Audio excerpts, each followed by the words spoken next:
Welcome to the African History Network show right here on 910 AM, the Superstation, the Future Radio. Hey, I'm your host, Brother Michael Imhotep. It is Thursday, March 4th, 2021, and we are live. Hope everybody's doing well today. Well, it's been a very busy Thursday, and it's been a very busy week. I taught my online course on Wednesday because it's too tired to do it Tuesday, and it's getting ready for the show today, doing a lot of research. And then Friday, I'll be on Roland Martin Unfiltered, and then I have to do this show again after Roland Martin Unfiltered. So it's going to be a busy Friday as well. Okay, so on today's show, I saw this story back on February 28th from news1.com and did not get a chance to talk about it. And then I saw a story from AtlantaBlackStar.com dealing with this. So you remember a week or so ago, we talked about Raymond Wood. Raymond Wood was the New York City Police Department undercover detective who infiltrated Malcolm X's organization, the Organization of Afro-American Unity. And there was a confession letter that surfaced and implicated Raymond Wood. Raymond Wood implicated himself in helping to assist, according to him, unknowingly. He said he didn't know the NYPD was going to assassinate Malcolm, but talking about his involvement somehow in infiltrating Malcolm's organization. Well, his daughter has spoken out. There was an article from news1.com. Daughter of NYPD cop says letter naming FBI police as conspirators in Malcolm X's death is a fake. Her name is Kelly Wood. She said, I know that my father did not write this letter. I know that this is not his signature. And I know the envelope they're using to somehow justify that the letter was mailed is also a fake. Now, the family of Raymond Wood is saying that his daughter is estranged, and AtlantaBlackStar.com has an even more in-depth article from March 4th, 2021. So we'll talk about that some today. Very interesting developments there. And then we talked about this past Sunday, we talked about the movie The United States versus Billie Holiday, The United States versus Billie Holiday. And it stars Andra Day portraying Billie Holiday, jazz singer Billie Holiday. Andra Day, we know, won a Golden Globe Award for her portrayal as Billie Holiday. And, a lot of people like the show that I did Sunday, so go back and watch that. We dealt with the United States versus Billie Holiday and the war on drugs. The United States versus Billie Holiday and the war on drugs. That was from February 28th, 2021. You can watch all of our shows at The African History Network on Facebook, The African History Network on Facebook, and on my YouTube channel, Michael Imhotep, Imhotep. So there was a article from the griot.com. It's actually an interview that the Griot did with her. And in this interview from the Griot, she talks about the trauma of portraying Billie Holiday. Andra Day revealed the trauma of portraying Billie Holiday. She said, I hated myself in that moment. So we're going to talk some about that.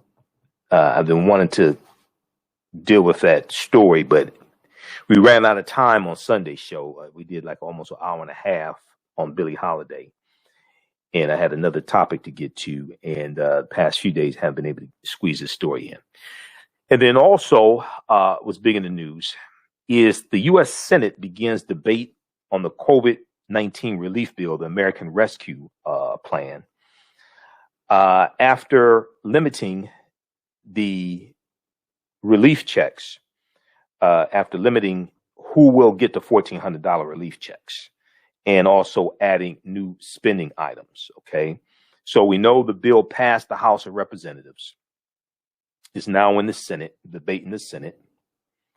Now, you have obstructionists like dumbass Senator Ron Johnson of Wisconsin, who, instead of trying to help poor ass people in Wisconsin that voted for him, instead of trying to help them get the resources faster, this idiot implements a Senate rule and forces clerks of Democratic senators to read the entire 628-page bill on the U.S. Senate floor for hours, trying to stall and delay the bill. And at least 59% of Americans support the American Rescue Plan. You have Republican governors who support the American Rescue Plan, but you probably won't have a single spineless, gutless, worthless Republican in the Senate who will vote for it to help their own constituents. They're going to screw them over. This is an example of how elections have consequences. This is why come 2022 midterm elections, every traitorous Republican that's up for re-election in the Senate has to be voted out of office. They had an opportunity to somewhat redeem themselves in the second impeachment trial of Donald Trump, and they voted not to. Most of them voted not to impeach him. So this is an example of how elections have consequences. Republicans are seeking to delay a vote as long as possible. Senator Ron Johnson of Wisconsin, this is the same senator from Wisconsin who blocked the Juneteenth bill in the U.S. Senate. So not only does he want to delay a bill to give white people who voted for him stimulus checks and give them aid and funding for vaccinations and funding for states and different things like this. Not only does he want to block that, but he didn't even want to vote for a Juneteenth bill to make Juneteenth a federal holiday and give white people the day off from work. You do realize if somehow a reparations bill comes up in the U.S. Senate, this dumbass will be voting on the reparations bill. Take a guess how he's going to vote on it. Take a wild guess how he's going to vote on it. Already in the Senate, the only black Republican in the Senate, Senator Tim Scott of South Carolina, already said he's not voting for a reparations bill. If the black Republican is not going to vote for a reparations bill, how many white Republicans you think are going to vote for one? You do realize it's going to take 60 votes in the Senate to pass a reparations bill. Y'all do realize that, right? You don't even have 40 votes. I doubt if you even have 40. Because there's going to be some Democrats that are not even going to vote for it. You think Joe Manchin in West Virginia is going to vote for a reparations bill? Okay, whatever. So we'll talk some about Andra Day. We'll deal with the Senate bill, and we'll deal with the changes that were made. Now, a lot of people are freaking out about the changes and who's going to get the $1,400 stimulus check. Look, if you make $75,000 or less, you're good. It's for those above making $75,000 or less. It's going to $75,000 or more. It's going to phase out faster. It really ain't that big of a deal. It's a $1.9 trillion bill. It really is not that big of a deal, the changes that were made. But what happened was you had moderate Democrats like Joe Manchin of West Virginia who wanted to limit and, as they say, make it more targeted who gets the relief. So, as it stands, there probably won't be any Republicans that vote for the bill. It's 50 Democrats in the Senate, including Senator Angus King of Maine and Senator Bernie Sanders of Vermont, because they caucus with the Democrats. So it's 50 Democrats, technically 50 Republicans. If you lose one Democrat like spineless Joe Manchin of West Virginia, guess what? The bill fails. So It's a $1.9 trillion bill. You're going to extend the weekly the federal unemployment insurance and increase it from $300 a week to $400 a week. The weekly federal unemployment insurance expires March 14th. That's in 10 days. So what is Biden going to do? Okay. He can't lose any Democrats. He has to get this bill passed in the Senate. It's time sensitive. So he agrees to adjust who gets the $1,400 stimulus checks. But it's a $1.9 trillion bill. A $1,400 stimulus check is only maybe about $200 billion in the bill. So he made a good move, all things considered. So we'll talk about this because some people are jumping off. Some people are losing their damn minds over this. It's like, dude, it ain't really that serious. If you understand that if you make $75,000 or less, you're still going to get $1,400. But the majority of the impact of the bill is not the stimulus. It's not the about $200 billion or $250 billion, however much the stimulus is. It's the other like $1.7 trillion in the bill. That's the most important part. So we'll discuss that. Was there another story I was trying to get to? Well, that's enough for today. All right, so on the African History Network show, we focus on educating, empowering, and inspiring people of African descent throughout the diaspora and around the world, because right now it's corrects wrong behavior. What you do for yourself, what you do to yourself, what you allow other people to do to you and get away with is based upon what you think about yourself. What you think about yourself is based upon what you have been taught about yourself. What you've been taught about yourself is based upon everything you've read, heard, and seen about yourself.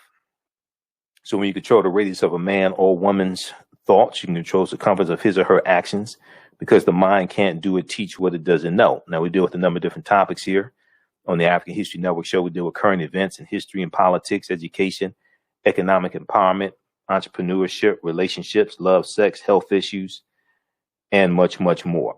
Sign up for our email newsletter. Text the word Kemet, Kemet, to 22828. To sign up for our email newsletter, text the word Kemet, Kemet, to 22828. To sign up for our email newsletter.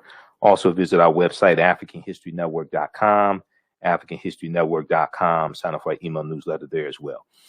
If you like this type of information, you can support us. The Cash App, $TheAHNShow through Cash App, $TheAHNShow through Cash App. Then also through PayPal, paypal.me/TheAHNShow, paypal.me/TheAHNShow, or at our website, AfricanHistoryNetwork.com. You can still register for the online course that I teach, Ancient Kemet, the Moors, and the Maafa, Understanding the Transatlantic Slave Trade, what they didn't teach you in school. It normally meets Tuesdays, 8 p.m. to 10 p.m. Eastern Standard Time. We do it online. All the sessions, we do it live. You can ask questions in the class through the live chat. Now, I don't see you. Some people may, you can sit there in your pajamas, whatever, have your hair in curls, whatever, So I think some people are afraid because they think I'm going to see them. No. Okay. But we do the sessions live and they're all recorded. So you can go back and watch them over and over again. I do a PowerPoint presentation. We have book references, articles. 2 weeks ago, my guest speaker was Dr. David Imhotep, author of the book, The First Americans Were Africans, Documented Evidence. And we talked about the research. We talked about the African presence in the Americas going back tens of thousands of years ago, and his two new books coming out. The First Americans Were Africans Revisited, which will be out late this month, March 2021. And he has a book coming out, Ali and Me, about his time working with Muhammad Ali as Muhammad Ali's nutritionist for his last 6 fights. Okay. So visit our website, AfricanHistoryNetwork.com, AfricanHistoryNetwork.com. You can register there. It's on sale, $80, regularly $130. As soon as you register, you can watch the class I just did this week and last week's class also. And you'll be ready for next Tuesday's class. Okay. And we'll post a link here as well. All right. We're coming up here on the break. You listen to the African History Network show right here on 9:10 a.m. Superstation, the Future Radio. I'm Michael Imhotep. We'll be back in a few minutes.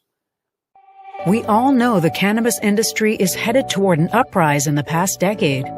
What happens when there is a brand that brings this uprise in a blow? The cannabis industry welcomes her uprise. Hustle her hemp. Delivering excellence with pride is her watchword, and how you choose to embrace it makes it a priority. From cultivating rich cannabis into exquisite and tastefully finished CBD products to delivery, Hustle Her Hemp leaves no stone unturned. Hustle Her Hemp's mission is to empower women of color by building business and creating legacies, uniting beauty, health, and business. We are a pure definition of how we want the CBD industry to become in the future.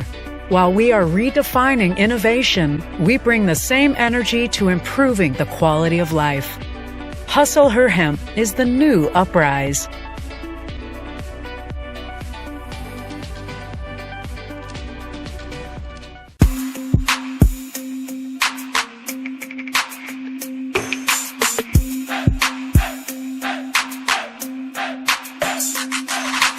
Are you getting ready for fall or winter?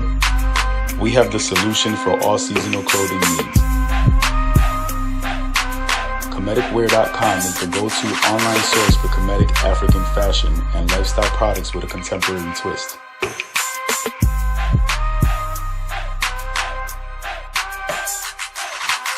We're committed to offering unique styles reflecting our African heritage.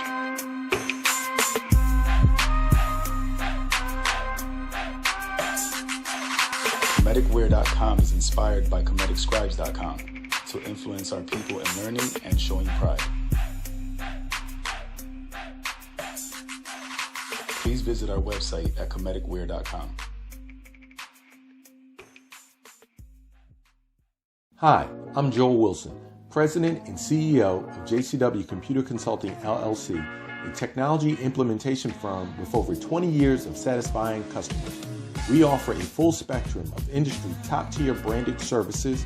We are an authorized partner or reseller for Lenovo, Zoom, T-Mobile, Microsoft 365 and Surface tablets, Google Workspace, Acer, Asus, Samsung, PCmatic security software, and many more.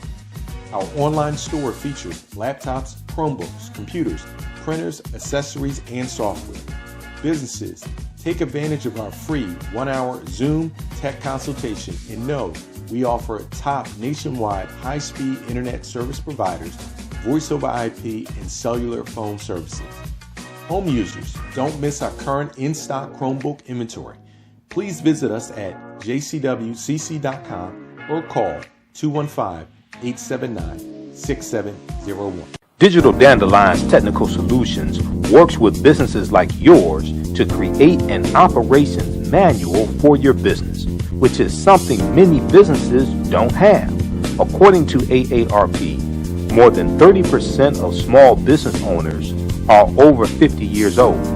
Many business owners want to retire by selling their businesses or by passing their businesses on to their children. However, according to Forbes Investment Advisors, many retiring owner attempts to sell their businesses for retirement fail. You cannot sell your business without a business manual. Your children also cannot inherit your business because there is no way to run it. Your business does not have to die when you leave. Their business Bible products will give you the tools you need for a thriving business that can make you money even after you retire. Are you looking at increasing your business's annual revenue? Digital Dandelions can help you make at least $100,000 in annual revenue and expand your business. Speak with them today about solidifying your business. Visit digitaldandelions.com today and get a free 30-minute consultation. Welcome back to the African History Network show right here on 910 a.m. the Superstation, the Future Radio. I'm your host, Brother Michael Imhotep. It is Wednesday, March 4th, 2021, and we are live. Hope everybody's doing well. You can give us a call if you have a quick question or comment, 313-778-7600. 313-778-7600 is the call-in number if you have a question or comment, 313-778-7600. Okay, so I want to jump into this first story here This is dealing with an update on what's going on with update on the story dealing with the letter from Raymond Wood, former NYPD detective, dealing with the assassination of Malcolm X. Okay, so this was a huge story, end of February. So there's an update to this story, and it is from, I first saw it from news1.com. Daughter of NYPD cop says letter naming FBI police as conspirators in Malcolm X's death is fake. Okay. So I was wondering was there going to be another shoe that drops in this story dealing with Malcolm's assassination and the letter. Okay. I was wondering if there was going to be another family member that spoke out. All right. So, and then there's a follow-up article from AtlantaBlackStar.com from March 4th, 2021. So 1 week after a bombshell letter accused the NYPD and FBI of conspiring to assassinate civil rights leader Malcolm X, another stirring implication has been made. Kelly Wood, the daughter of a deceased former NYPD officer, is speaking out about a letter that purports to show her father, Raymond Wood, was involved in the assassination plot.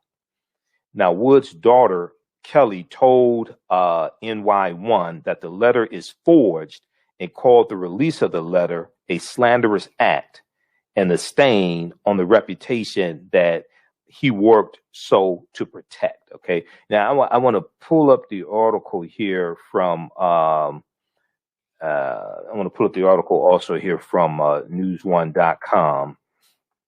So we'll get that up here. So she said, I know that my father did not write this letter. I know this is not his signature. And I know the envelope they're using to somehow justify the letter was mailed is also a fake.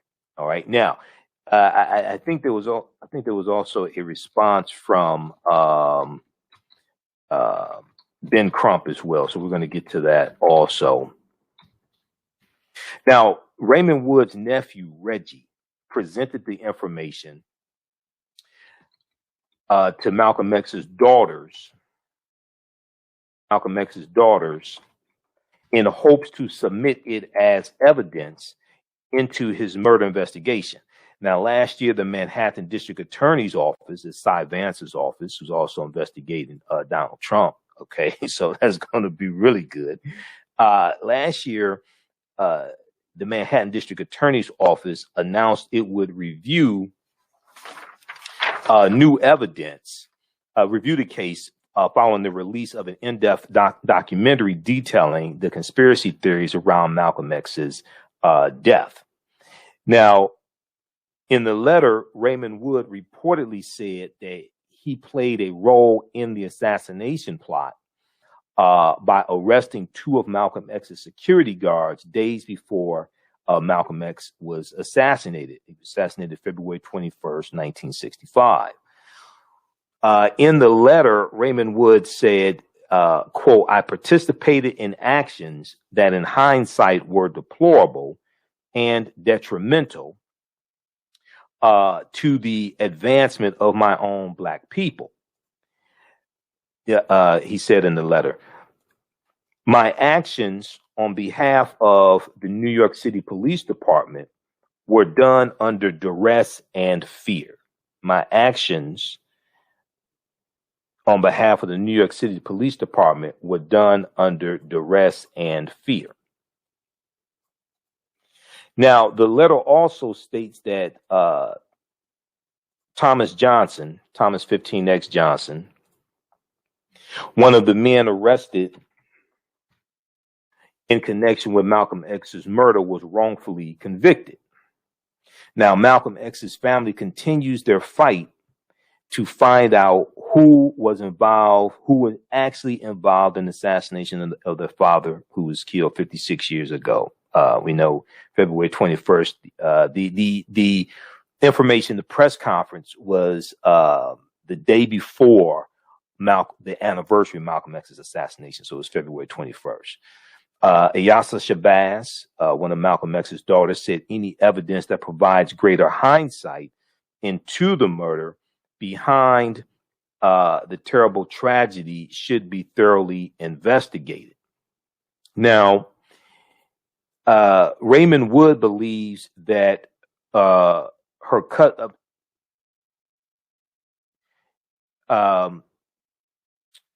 Kelly Wood, I should say, the daughter of Raymond Wood, Kelly Wood believes that her cousin, Reggie, is positioning himself in order to gain publicity for an upcoming book release. She said, quote, "My father is not a coward. He would have never, ever asked anyone to speak on his behalf.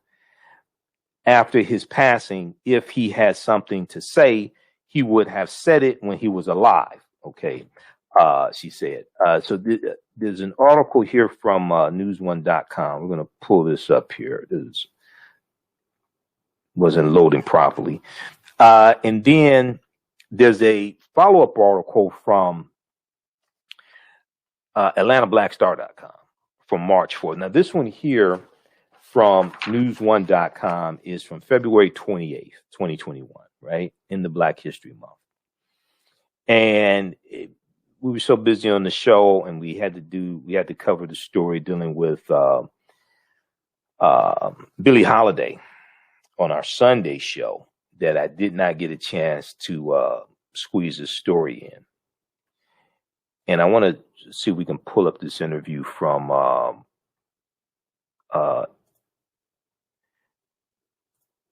NY1 also. We're going to try to pull this up as well. I'm going to send you this clip, Shakita.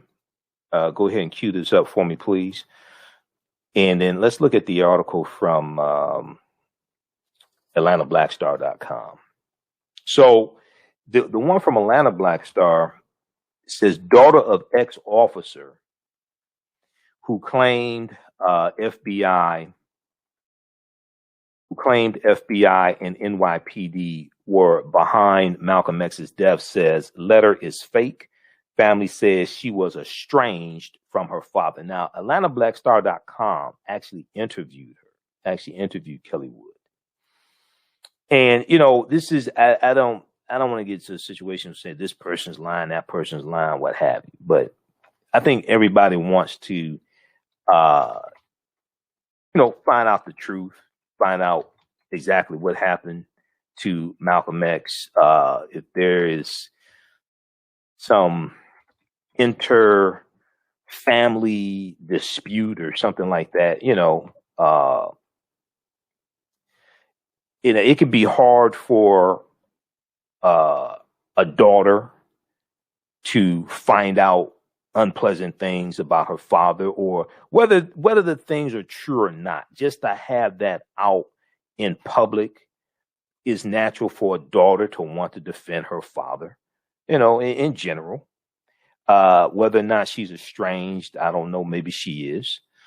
That's what the family are saying. Let me know when you have that clip queued up, Shakita. Just come on the air and tell me, because I don't have time to look at the phone. But the daughter of a now deceased, and let's pull this up here. We've got this. We'll turn on the screen share for this one here. So the daughter of a now deceased NYPD officer is calling the confession letter in which the ex-cop admitted the NYPD and the FBI were behind Malcolm X's death fake. Okay. She said, I know that my father did not write the letter. Kelly Wood told NY New York Channel 1. I know that is not his signature, and I know the envelope they're using to somehow justify that the letter was mailed is also fake. Now, so we know the letter was publicly revealed February 20th, 56-year anniversary of the assassination of Malcolm. I read the press release also on the air as well. They have a copy of the press release from Benjamin Crump's law firm.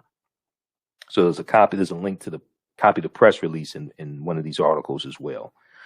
Now, in the letter attributed to former undercover NYPD officer Raymond Wood, he confessed that he had aided the department and the FBI in their joint effort to assassinate Malcolm X by ensuring members of his security detail would not be present during the address, the speech Malcolm was given February 21st at the Audubon Ballroom, to make sure they were not present at Malcolm's speech, to manage door security on the day of the assassination. Okay. Now, under the direction of his handlers, this is what Raymond Wood said in the letter, the confession letter. And they have a copy of the letter here once again. It's dated January 25th, 2011. You can check it out. I don't have time to read through the whole thing again. But under the direction of his handlers, he said, I was told to encourage leaders and members of the civil rights groups to commit felonious acts. So according to the confession and according to the press conference on February 20th, there was more than just the Organization of Afro-American Unity, but it was also CORE, Congress of Racial Equality, and some other civil rights, Black Power organizations as well. Now, the letter purportedly was written in 2011, not to be made public until Raymond Wood's death. He died in November 2020 at the age of 87. Okay.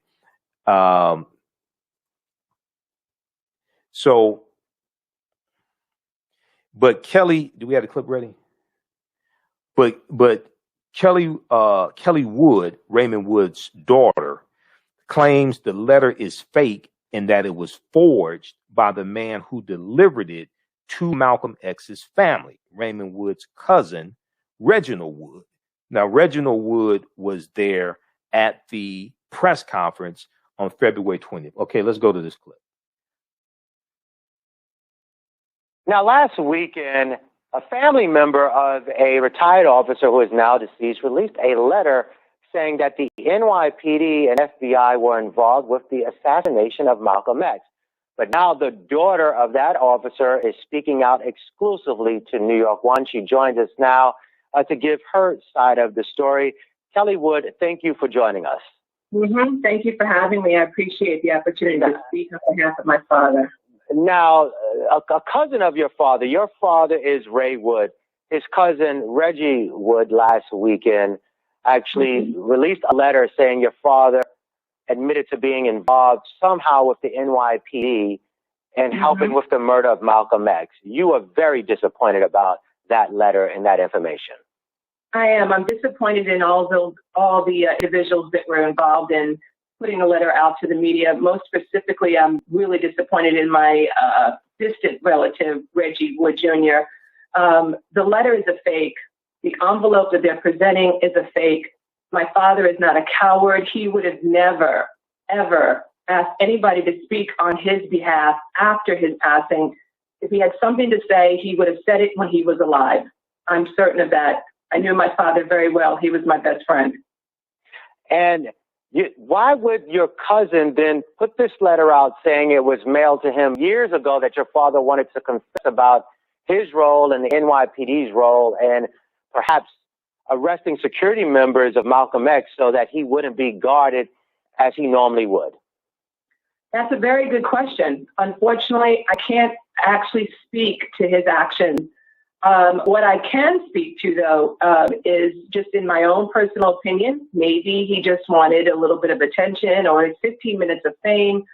I believe that he was trying to assist in a bigger picture, something to do with Malcolm X's death and his daughters. Maybe he wanted to assist them, but hurting my father's reputation is not the way to do it.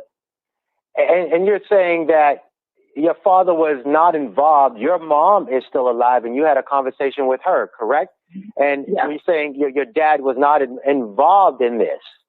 Right, correct. My mother confirmed to me, because again, this took place before I was born, the death of Malcolm X. He was not there. He was simply not there. That's the first thing she said to me. She said, how ludicrous is the letter admitting to him being someplace that he was not? They spoke of his handlers, and she said, yeah, his handlers were very specific. You are not to go out into the public. He had just been identified as the main undercover detective who broke the Statue of Liberty case. And because of that case, my father was the key witness in basically getting these two individuals, convicted. And they were not going to run the risk of having him there. And that case was two men arrested who were affiliated with Malcolm X. Am I correct? That is correct. That is correct. And so, my father was and still is a hero. He saved three national monuments: the Statue of Liberty, the Liberty Bell, and the Washington Memorial. And so, the Washington Monument, excuse me. And so, therefore, it is important that we remember who he is, and that don't let this, this slanderous act, be a harmful stain on his reputation that he worked so hard to protect, and he deserves all the notoriety that he And you're saying you don't believe your father actually wrote this letter at all? I know my father did not write this letter. I know that is not his signature. And I know the envelope that they're using to somehow justify that the letter was mailed is also a fake.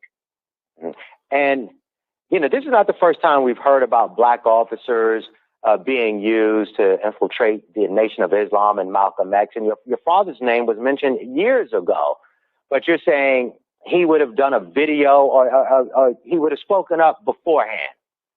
Yes, my father, if he had something to say about the incident regarding Malcolm X's murder, if he was involved in any way, he would have spoken up earlier. He would not have relied on, again, an unreliable individual such as Reggie Wood Jr., who my father at the time of his death did not think of very kindly. And he would have spoken up himself. And if nothing else, he would have allowed me to speak up for him. And because he lived with you when he died just late last year. You guys lived together. Yes, I was his caretaker. I took care of my father in the last year of his death.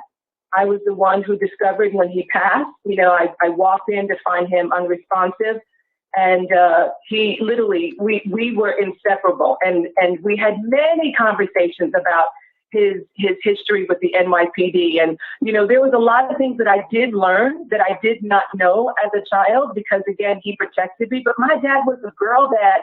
Listen, he did things like birthday parties, and he went to vote at the local elementary school. He was not an undercover detective after I was born. Basically, his undercover years ended as soon as that Statue of Liberty case was revealed. And finally, obviously, for Malcolm X's family, his daughters, they were there, and they said, look, the investigation should move forward. There are investigations. People have been arrested.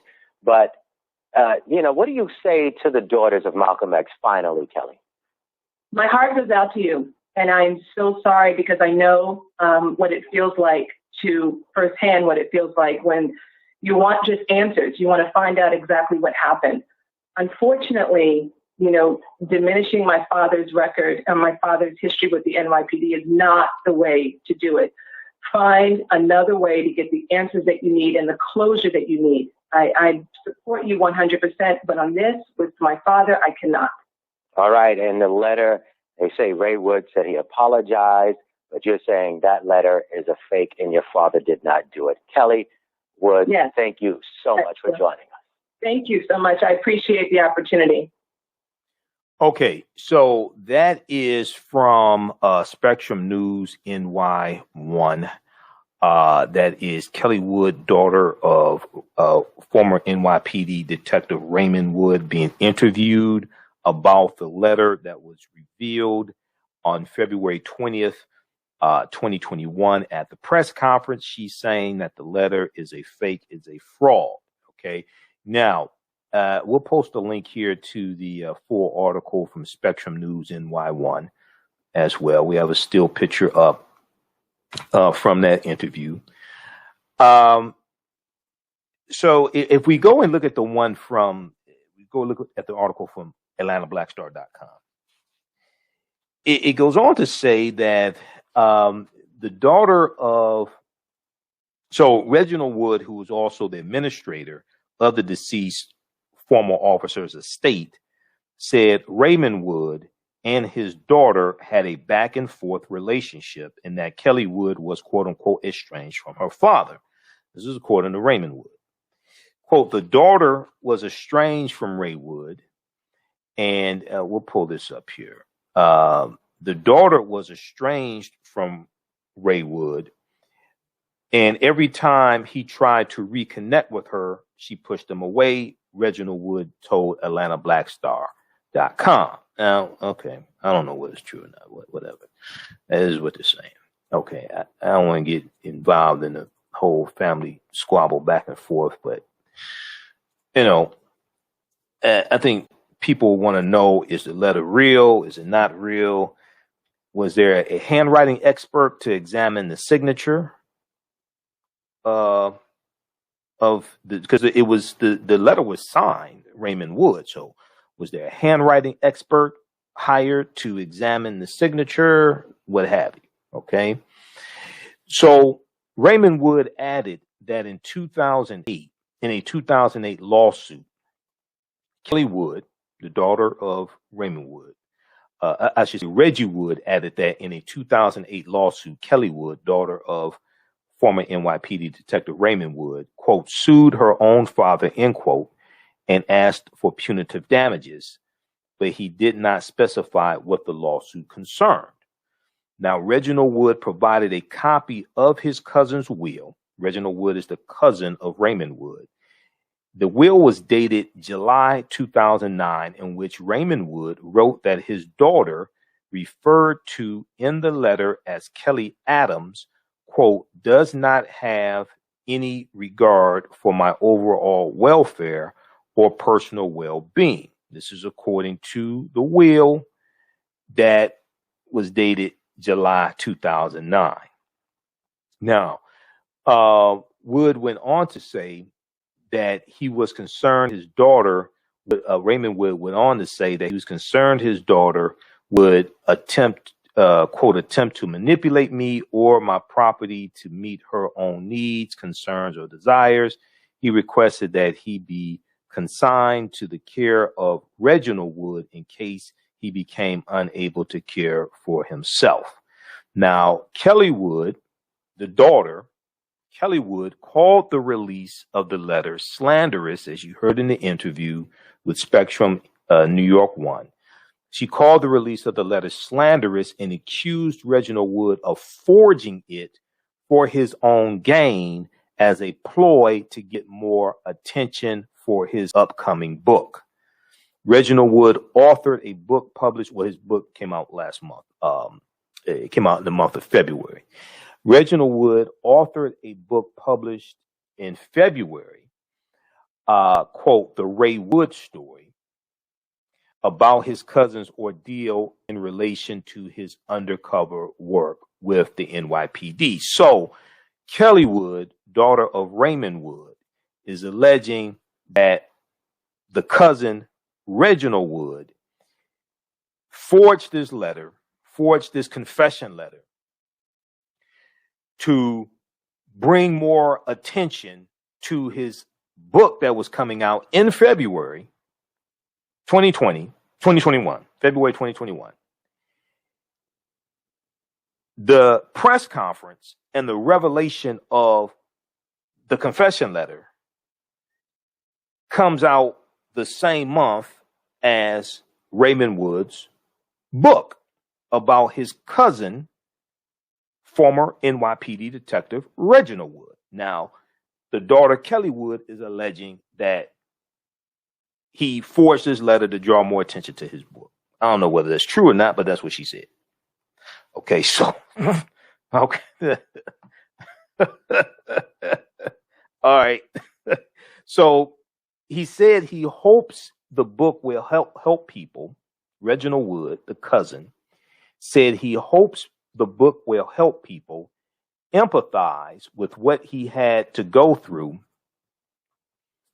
empathize with what he had to go through and the sorrow that he had and the guilt and remorse that he had from this whole situation. The letter attributed to Raymond Wood, the NYPD detective, alleged he was directed by his handlers in the police department to get Walter Bowe, B-O-W-E, and Khalil Saeed, two key members of Malcolm X's security detail, to participate in the Statue of Liberty bombing plot, which ultimately resulted in their arrest just days before Malcolm X's assassination. Therefore, they couldn't be at the Audubon Ballroom in Washington Heights, New York, February 21st, 1965, to do security for Malcolm. Now, this does not explain the lack of presence of the NYPD there, though, because when you go study Malcolm X's assassination and when you watch the documentary, Make It Plain, because Make It Plain is probably the best documentary dealing with Malcolm X. They talk about how on the day Malcolm was assassinated, they say normally when Malcolm would speak in Harlem or the New York area, things like this, there would be a heavy presence of the New York Police Department there. But the day Malcolm was assassinated, that presence wasn't there. So you have to ask the question, why? So let's continue. Then we're going to get to this Andra Day story. You got the email I sent you, Shakita. Hope you have those two clips queued up about Andra Day. So Wood claimed he was inside the ballroom. Raymond Wood claimed he's inside the ballroom the day of the assassination and identified by witnesses, but his daughter challenged this idea, claiming her father had been publicly identified as the undercover officer involved in the Statue of Liberty plot and that it would have been too risky for him to be there. Okay.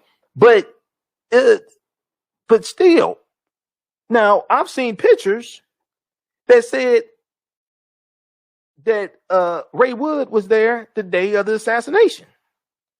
So we have to figure this out. Okay.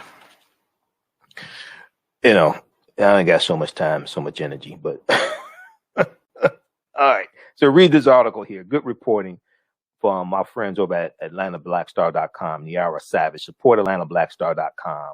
You can subscribe to them. I think you still donate to them also.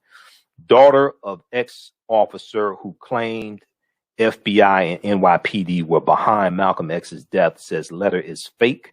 Family says she was estranged from her father. Okay. Now, I want to go quickly to this Andra Day story. So we got a lot of positive feedback from the show I did on Sunday, February 28th, dealing with the United States versus Billie Holiday. Now, there's an article from thegrio.com. Andra Day discusses her transformation. Andra Day discusses her transformation into Billie Holiday on Super Soul. She freed a lot of things in me, but she also talks about the trauma of playing Billie Holiday as well. Okay. She was interviewed by Oprah Winfrey. And it's going to air Saturday, March 6th. Okay, let's go to this first clip, Shakita. Feel like your life has already changed with the portrayal that you offered to the world of Billie Holiday, or it is about to change? I think I will say the portrayal of Billie Holiday was extremely just paradigm shifting, was life altering. So I'm changed so drastically with the role alone, had not all of this sort of happened on the heels of it. So I'm definitely, I don't think anyone, right, is the same that they would be 3 years ago. We were constantly growing, but she pushed me in a lot further and a lot faster than I think I would have gone. And then, on the heels of all of this, I'm definitely busier. I didn't sleep much before, but I sleep less now. So yeah, I mean, generally, I think at home and with my team, I've been with the same people for a very long time, and I try to keep a really, a normalcy when I'm at home with the family, with my mother, my cousins. And so, you know, that part of it has not, you know. Also, my family is like incredibly grounding all the time. Okay, let's go to clip 2. The conversation continued with Oprah. Maybe this role came for me was really to heal me and to shake me of this idea of sort of self-sabotaging, of feeling constantly unworthy, constantly inadequate because I didn't have the right education or I don't feel like I'm smart enough. You know, she freed a lot of things in me, I would say. And how did she do that? Is it just immersing in her story?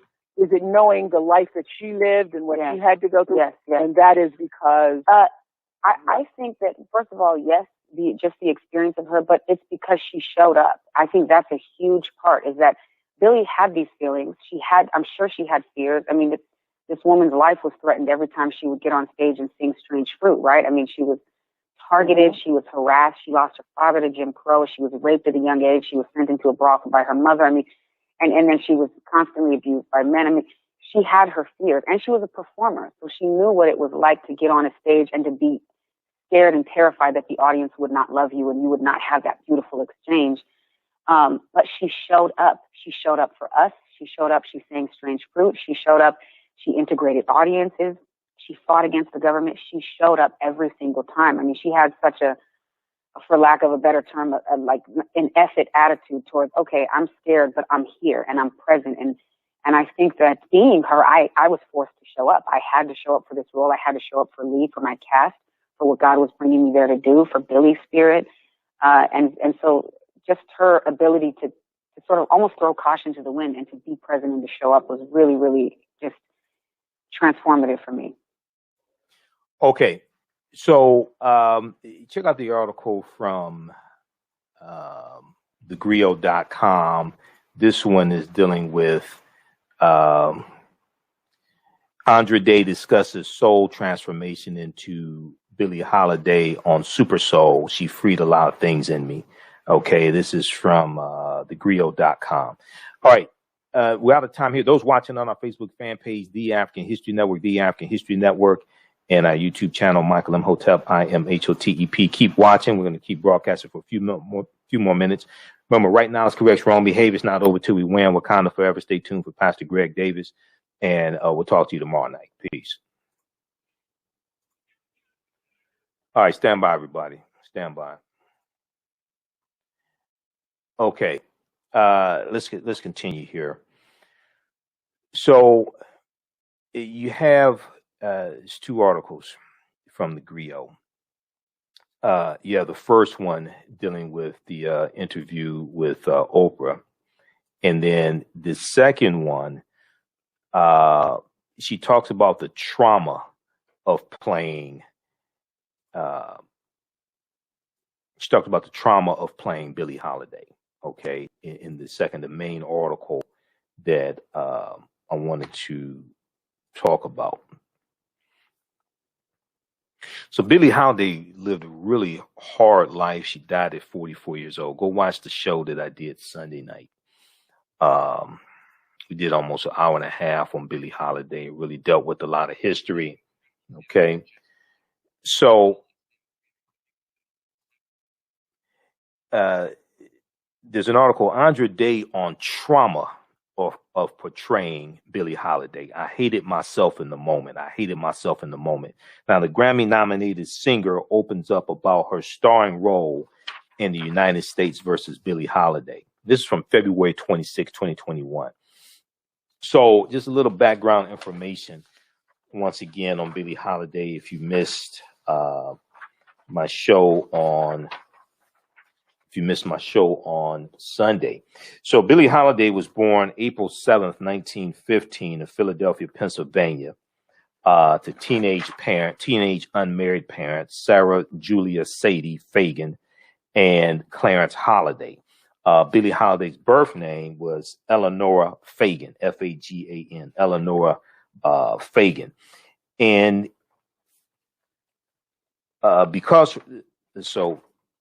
let's see here. Jazz legend Billie Holiday poured her heart into each song, making each one her own with her own distinct style. She said, I'm going to sing like someone else. If I'm going to sing like someone else, then I don't need to sing at all. She saw her voice as a musical instrument, as she explained in Hear Me Talking to You by Nate Shapiro and Nate Hentoff. She said, I feel like I'm playing a horn. I try to improvise. What comes out is what I feel. Not only did she mesmerize with her voice, but Billie Holiday also lived a fascinating life filled with tremendous ups and downs. She managed to survive a difficult childhood, often left in the care of cold-hearted family members, and even spent time in a Catholic reform school before joining her mother in New York City. Before she found fame as a singer, Billie Holiday did whatever it took to survive, including working as a prostitute for a while. She became one of jazz music's great stars, performing with the likes of Count Basie and Artie Shaw. Billie Holiday even appeared in a film with Duke Ellington. Her great talent, however, was later diminished by bad relationships and alcohol and drug abuse, but she was also attacked by the federal government by Harry J. Anslinger, who was the first chairman of the Federal Bureau of Narcotics, and he actually helped orchestrate her death. Okay, so be sure to check out the show that we did February 28th. You can watch all these shows are archived at our Facebook fan page, The African History Network, The African History Network on Facebook, and Michael Imhotep on YouTube, IMHOTEP. So if we look at this article here, and she talks, we know that Lee Daniels directed the movie, and Andra Day won a Golden Globe Award for her portrayal of Billie Holiday. But in this article from the Griot, she talks about it was prayer and faith. It was overcoming fear. I mean, it was jumping and trusting the process and trusting that I was there for a purpose and for a reason, she says. Now this was her first acting role. This was her first, her first main acting role. She had played lounge singers, small roles as lounge singers in previous projects, but this was her first real acting role. She said it was a gargantuan team effort for people of incredible integrity and even greater talent. My cast really poured into me such a special way. Tasha Smith is my acting coach, and Tasha Smith's birthday was just a couple of days ago.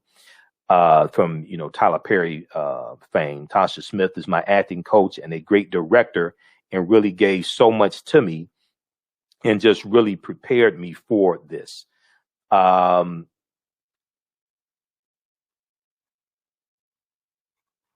me go to this interview here. Let me see if we can get this queued up. This is Andra Day talking about playing Billie Holiday. It was just rough to be in a space, to see a Black mother hanging from the tree, and to be in this space with all my beautiful Black co-stars, and to just think that at any given time this could have been, or could, unfortunately, with nooses being hung in the Capitol, be us. You know what I mean? So she's talking about the lynching scene in the film.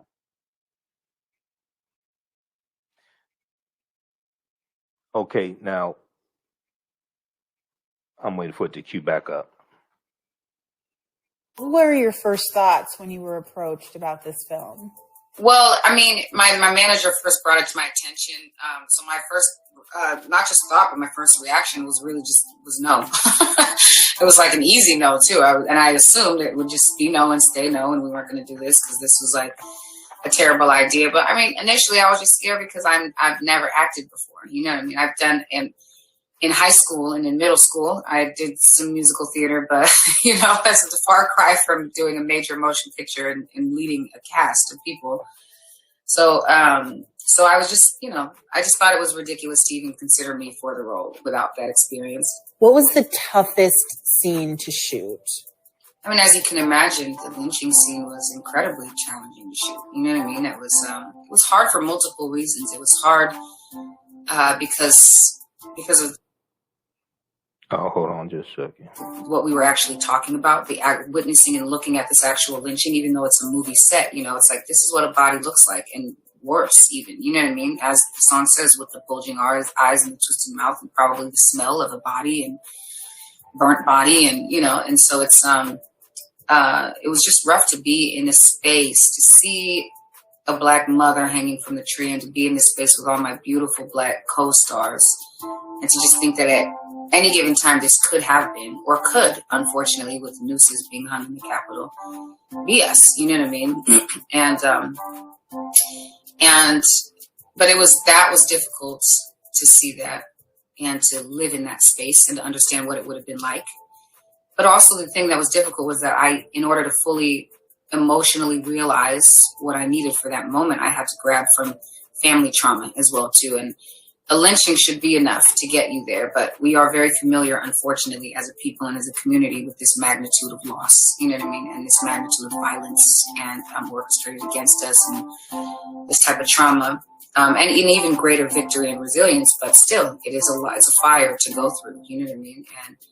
And so I hated in myself in that moment that I had been desensitized to violence enough that I had to pull on anything other than what was right in front of me. All right. So she's talking about the trauma of portraying Billie Holiday. And she says the hardest scene to shoot for me was, as you can imagine, the lynching scene is incredibly challenging to shoot. In the article, it's a really good article here from thegrio.com.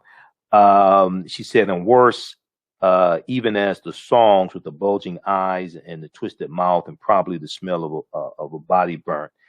Now, the iconic song "Strange Fruit" helped to fuel the rising civil rights movement at the time, and that made Billie Holiday a threat to the powers that be.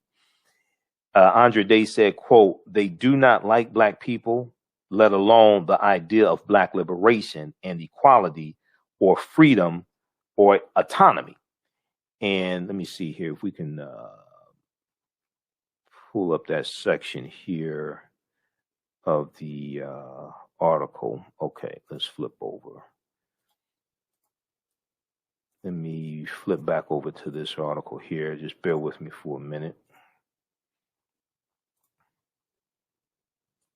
Okay, she said they do not like Black people, let alone the idea of Black liberation and equality or freedom or autonomy. And so Billie Holiday represented all of those things that they hated the most, that they've been taught to hate the most, that they chose to continue hating the most, and yet they had to stop or they had to silence her. And that's always been a goal. Now, Andra Day went on to say, but with the abolition of slavery, I mean, even with the laws that were enacted and vagrancy laws and all of those things, it's always been an attempt to sort of monetize Black bodies through the process of criminalization, as we've seen. So she was a threat to their established and their desired way of life. Now, Andra Day revealed that she had to pull from her own traumas to get to the right mental space to portray such pain, and that fact is troubling in itself. She said it was difficult to see that and to live in that space and understand what it would have been like. But also the thing that was difficult was that in order to fully emotionally realize what I needed for that moment, I had to grab from my family trauma as well. A lynching should be enough to get you there. So check out the rest of this article here from thegrio.com. Andra Day on trauma of portraying Billie Holiday. I hated myself in that moment by Courtney Wills from February 26, 2021. Okay, I want to go to this last story here. This is dealing with the Senate starts the debate, the process on the $1.9 trillion COVID bill today. For 25 years, the Black History 101 Mobile Museum has carried on the rich legacy of the Black Museum movement in America by showcasing original artifacts of the Black experience at colleges, universities, K-12 schools, corporations, libraries, conferences, and cultural events, making it the most traversed Black History mobile exhibit in American history.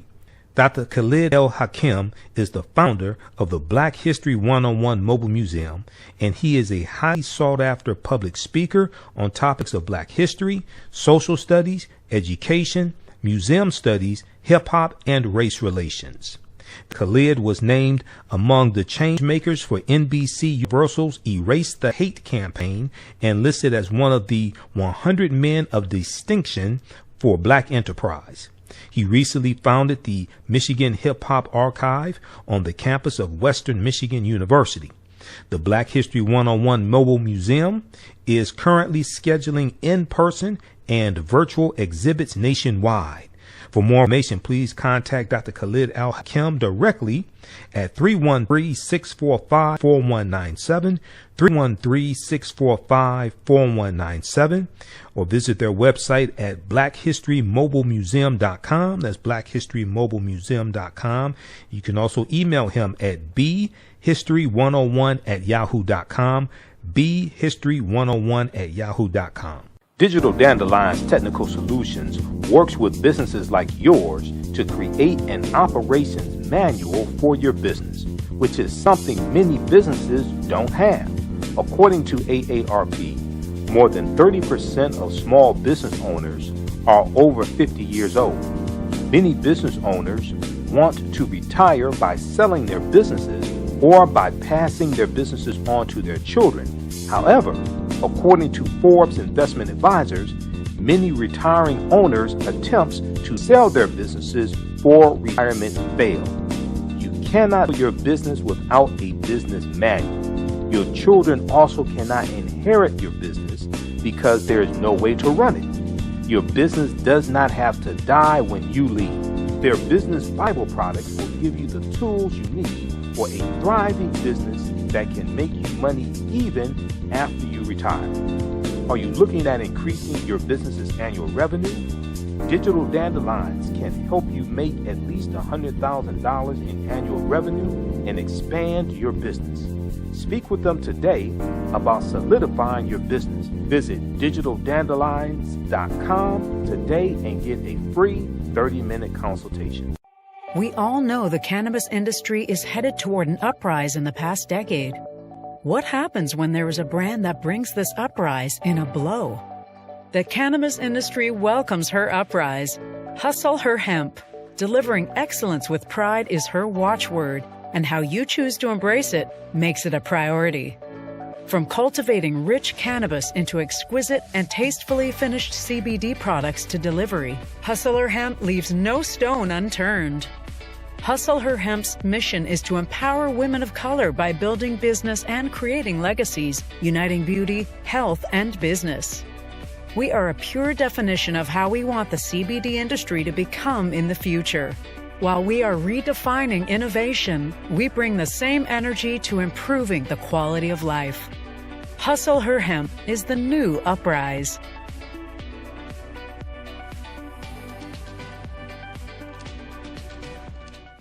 With blackbusinesstee.com, the messages are clear and meaningful. Keep your business in the black and out of the red. Mind your black business, know your numbers, and plan strategically. Black Business Boss, lead your industry. Support black business, encourage, patronize, and uplift one another. blackbusinesstee.com currently has products sold in Detroit, Atlanta, Chicago, and Los Angeles, with proceeds returned to the black community.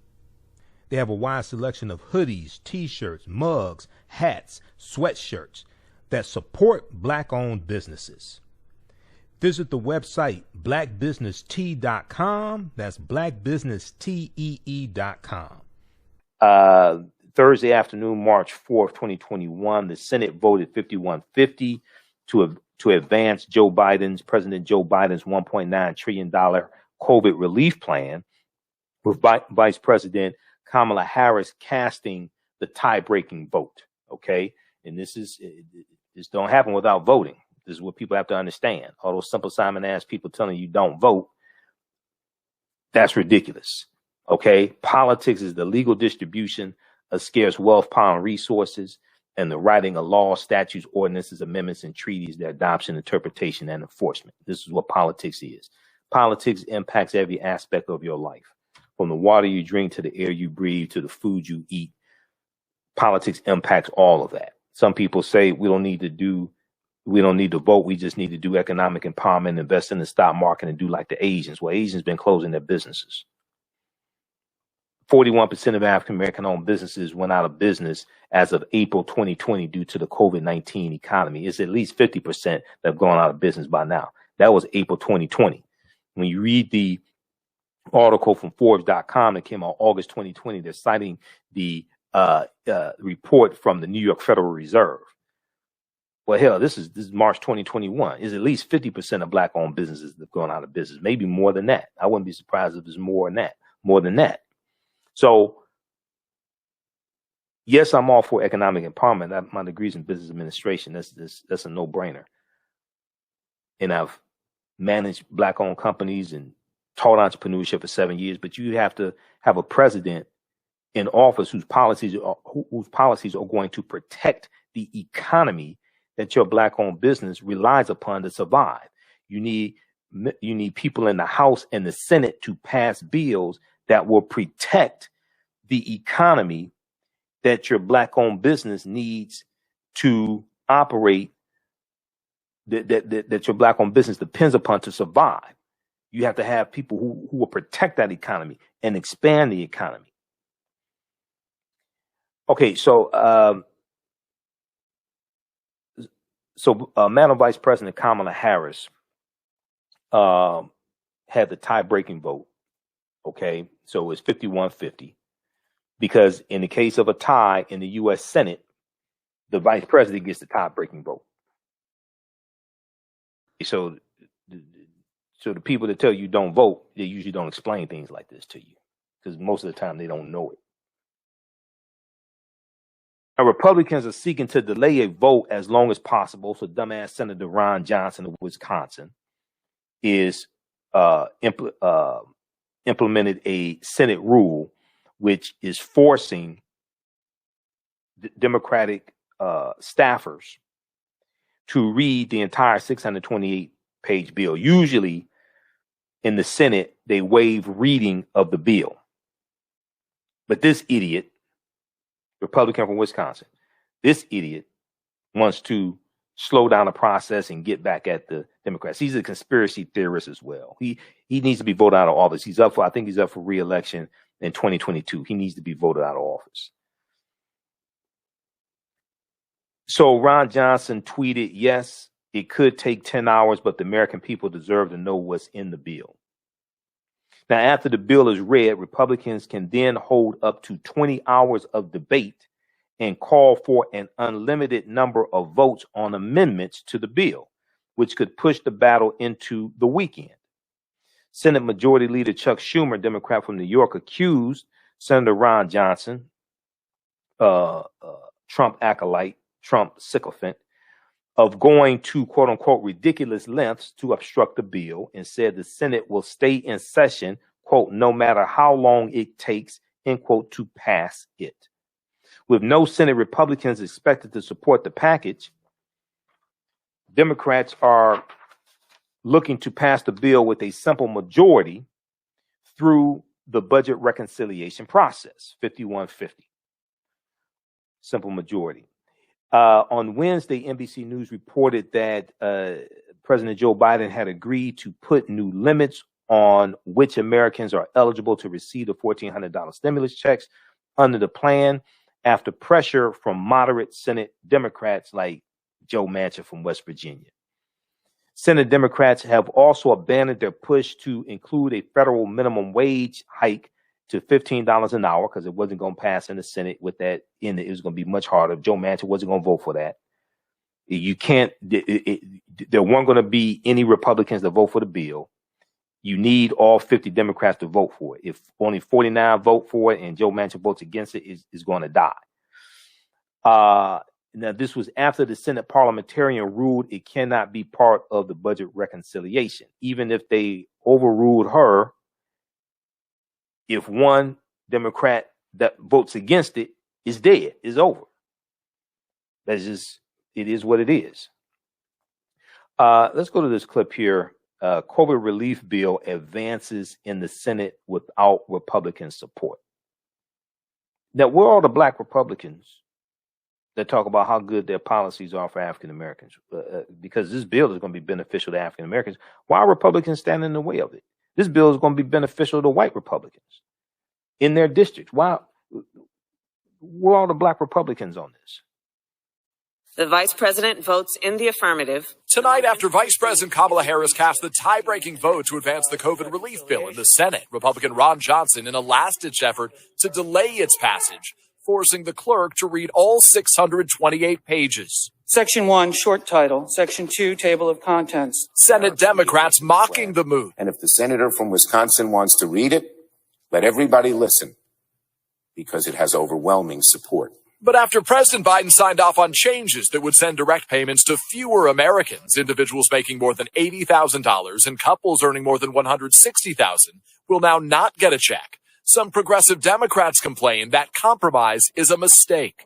Is it really worth saving 0.05% to have less checks go out? This doesn't make much sense to me. Still, Republicans argue it's too expensive. Count me out for a $1.9 trillion spend fest, unrelated to COVID, in a partisan fashion. This is everything President Biden said he wouldn't do. At this pace. Okay, now this is spineless Lindsey Graham that voted twice to acquit Trump in the Senate trial. This is Trump's golf buddy, spineless Lindsey Graham from South Carolina. Now, spineless Lindsey Graham from South Carolina voted for the it's about a $1.9 trillion tax cut back in 2017 for the billionaire donors. He voted for that. Okay. But this is an American Rescue Plan to help largely everyday people. Like, in South Carolina is one of the poorest states in the country. This will help a lot of poor snaggletooth Republicans in his own district that vote for him, in his own state that vote for him. Let's go back to this clip. Pace, it'll take the Senate clerks 15 hours to finish reading the bill, but Democrats vow that will not stop them from voting to pass the relief plan this week. Okay, so that's from NBC Nightly News from March 4th, 2021. COVID relief bill advances in the Senate without Republican support. So all these black conservatives running around who in 2020, November 2020 election, telling us we should vote for Donald Trump and Donald Trump's fool's gold plan, his platinum plan, and all this nonsense. Where are they? What are they saying about no Republicans voting for the COVID bill to help Americans, the American Rescue Plan? No, none of them vote for this? The obstructionists like Ron Johnson? Okay, so some people were talking about the change to the threshold for who would get a stimulus check. Okay, now we're going to go to this last clip here in just a second here. We'll go to this here in just a second.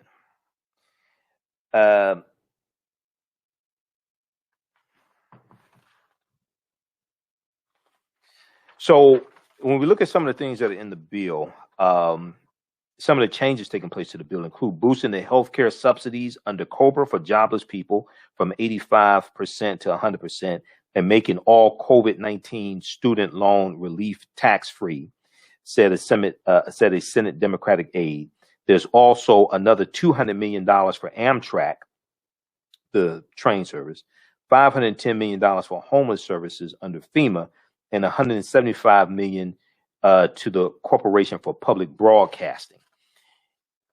Let's go to this clip here. This talks about the changing in the threshold of who will get a stimulus check. This morning, multiple Democratic sources tell NBC News that President Biden has signed off on modifying the income caps for those $1,400 relief checks that are part of the COVID relief package. That change comes as the Senate is set to take the first steps this afternoon toward passing the $1.9 trillion package. NBC's Garrett Hake back with us from Capitol Hill. And Garrett, again, more breaking news there on the Hill. Why have they decided to implement these new income thresholds? And most importantly, what's it going to mean for Americans who so desperately need those checks? Craig, this was a request from moderate Democratic senators. Republicans have uniformly opposed this bill. They're going to continue to oppose it, likely even with this change here. What this says is the caps for how much money you can make and still be eligible for what would be a $1,400 check has now been lowered. So if we can put up on the screen, we put together a graphic here. Basically, if you're an individual and you make up to $75,000 a year, you're still eligible for that whole $1,400 check. But unlike in the House version of the bill, where that number started to phase out, it started to step down between 75 and 100,000. That step down now ends at 80,000. You hit that $80,000 cap, no check for you. Likewise, for people, married people filing jointly, heads of households, the numbers are a little bit different. But what you see here is this long kind of phase out period up to a higher income level has been shortened. I don't yet know if this has changed the overall price tag of this bill. We'll probably find that out when the CBO releases its report later. But this is, again, moderate Democrats who wanted to more narrowly target the money that they were sending out to the folks who they believe need it the most. Also, the same sources tell us the unemployment provisions of the bill, which had been in discussion to be changed, those expanded unemployment provisions are going to stay the same at that extra $400 per week, Craig. Were those moderate Democrats, Garrett, were they threatening to oppose the president's bill over this? No, I mean, I don't think you could call it a threat to oppose here. But again, you have two different constituencies here. A House, which has generally more liberal members, and a Senate Democratic caucus with 50 members, some of whom more moderate, more conservative. And in a 50-50 Senate, Craig, everybody's got to get at least a bit of what they want, or these things slow down, they get messier. I don't imagine anyone or even any small group of Democratic senators were ready to oppose a priority that is so important to this president. But it's clear that there are concerns which they raised at both, some of them at a White House meeting earlier this week and at this full conference Zoom lunch meeting with the president were heard here. Really quickly here, timeline now. When is this bill likely to hit the president's desk for his signature? The goal is to get it to him by next weekend, by March 14th. They are still on track for that. As I mentioned, the CBO number here, we're waiting on that total score, the total cost of the Senate version of this bill before it can go to the floor. And then, Craig, we're looking at probably 2 very long days of debate and amendments before the Senate finishes. House has to vote on the Senate version. President gets a bill by late next week. Okay. So check out that clip also. That's from MSNBC, Craig Melvin. That is from, we'll post a link here for you. You can watch that in its entirety. March 3rd, 2021. Biden backs lower income cap for direct payments in COVID relief package. Okay, so this graphic that I have up is from the actual clip from MSNBC to show you the changes that were made. Ain't that the changes that were made and who gets $1,400 stimulus check? It really ain't that deep. If you make $75,000 or less, you still get $1,400. It's $80,000 or more, you won't get one, or $160,000 or more, joint couple. Okay, now also read the article here. There are 2 of them. The first one is Senate begins debate. Pull this up. Senate begins debate on COVID relief bill after limiting $1,400 checks, adding new spending. Okay, that's from NBCnews.com. Democrats cleared the procedural hurdle on a vote of 51-50 without any Republican support. Why aren't Republicans supporting this bill? They talk about how good they are for everyday people, how good their policies are for African Americans. Not one Republican, not even by mistake, not even one Republican voted for it. This is for March 4th, 2021. Okay, then there is the other article here that, and the link is actually in this one. Limits to eligibility for $1,400 cash payments. It takes you to the article from March 3rd, 2021. Biden Senate Democrats agreed to limit eligibility for $1,400 checks. Okay. Now, in this one, it breaks down. Let me see. We have to switch over to this new one. Just a second on the screen share. Okay. This one, it gives the breakdown of the thresholds. So everybody can stop freaking out. Biden Senate Democrats agree to limit eligibility for $1,400 checks. The Senate bill would cut off payments at $80,000 for single filers and $160,000 for joint filers. Okay. So they have a breakdown here. Let's see here. Every American who filed individually and makes up to $75,000 will still get the full amount before it begins to reduce at incomes above that. But rather than zero out at $100,000 earnings, as the last bill does, the Senate bill would cut off payments at $80,000, sources said. Okay. For couples filing jointly, incomes up to $150,000 would still get the full amount. But rather than zero out at $200,000, the Senate bill would cut off payments at $160,000. All right. Now, so read the rest of this here. Okay. Read the rest of that. This is from March 3rd, 2021. And I think that's all I wanted to cover in that clip, in that article there. Okay. We'll post a link here also. You can read this as well. All right. Hey, if you'd like this type of information, you can support the African History Network. $ the AHN Show through Cash App. $ the AHN Show through Cash App. Also through PayPal, paypal.me/the AHN Show. If you do it through Cash App, be sure to type in $ the AHN Show. Okay, $ the AHN Show. And you can still register for the online course that I teach, Ancient Kemet, the Moors, and the Maafa, Understanding the Transatlantic Slave Trade, what they didn't teach you in school. Okay, our next class is going to be Tuesday, March 10th, 8 p.m. to 10 p.m. Eastern Standard Time. We'll post a link here you can register for. Visit our website, AfricanHistoryNetwork.com, AfricanHistoryNetwork.com. Okay. All right. Remember, at the African History Network, we focus on educating, empowering, and inspiring people of African descent throughout the diaspora and around the world, because right now it's correct wrong behavior. It's not over till we win. Wakanda forever. And we'll talk to you tomorrow night. Peace. Thanks for tuning in.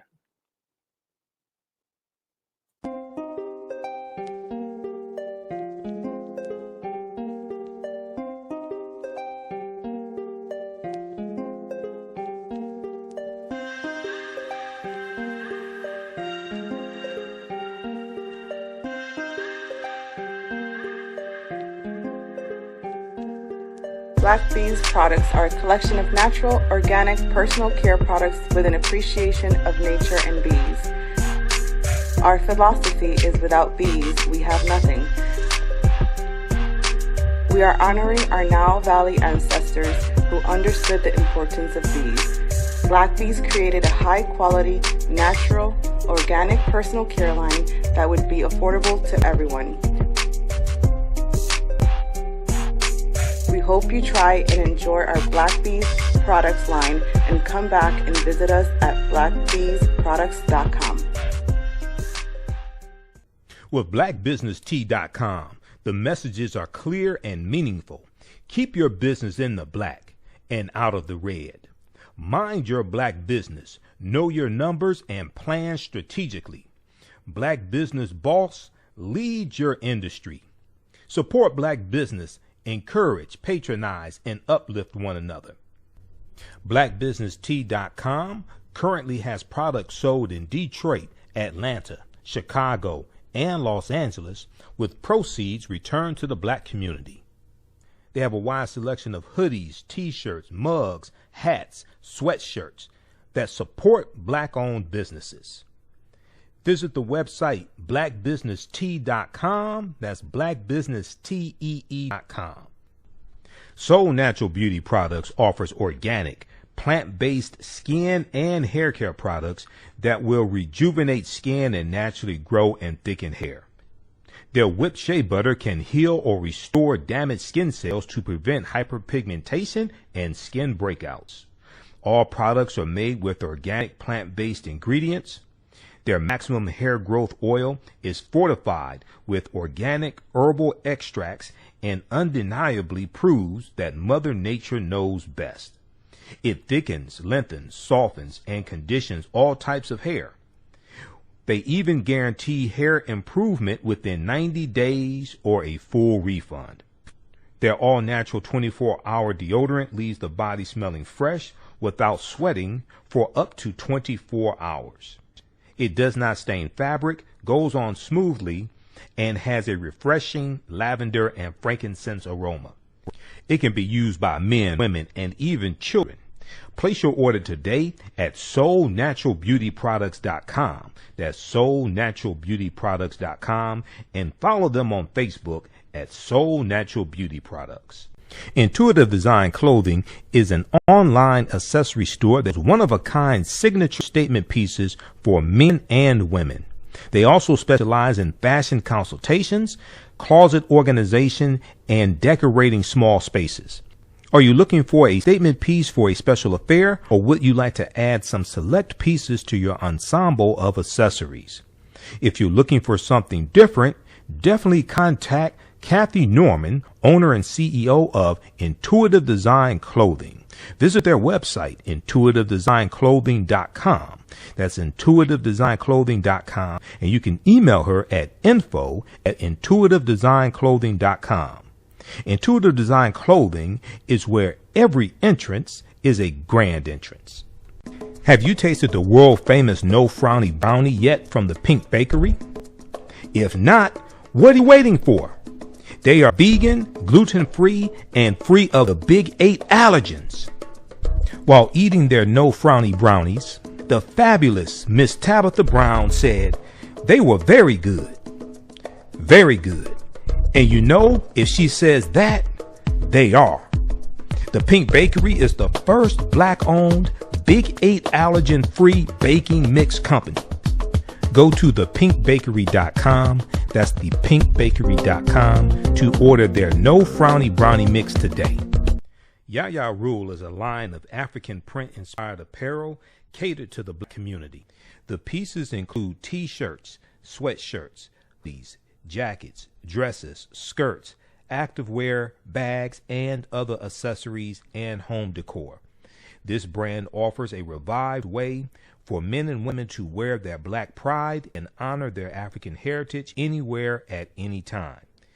This apparel line is for anyone, whether you are working in the corporate world, are an entrepreneur, or an artist.